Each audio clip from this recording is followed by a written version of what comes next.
नୂआदिल्ली में केंद्र सरकार विभिन्न मंत्रालय कार्यरत ओडिशा कैडर और ओडिया पदाधिकारी सहित मुख्यमंत्री बैठक विकसित ओडिशा गठन लक्ष्य पूरण करने राज्यर प्रस्ताव गुड़िकर त्वरित कार्यान्वयन नहीं सहयोग कामना कर मुख्यमंत्री। नीति आयोग बैठक में जोगदेवा ओडिशा भवन में केन्द्र में कार्यरत ओडिशा कैडर अधिकारी एक बैठक आयोजन कर दुई उपमुख्यमंत्री कनकवर्धन सिंहदेव और प्रभाती परिड़ा जोग देते। नीति आयोग बैठक में मुख्यमंत्री केंद्र सरकार निकट में जो सबू प्रस्ताव रखिते से सबूर त्वरित कार्यान्वयन अधिकारी सहित सहयोग लोड़ी आलोचना करते।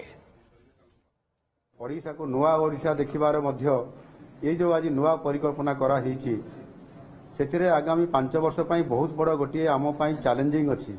आगामी 12 वर्ष भितरे नुआ ओडिशा गठन करिवु आ सेति पई प्रथम 5 वर्ष जेतु हमको ओडिशा लोक माने आशीर्वाद करिसंती दायित्व देइसंती ताकू आमे फोकस करिवु।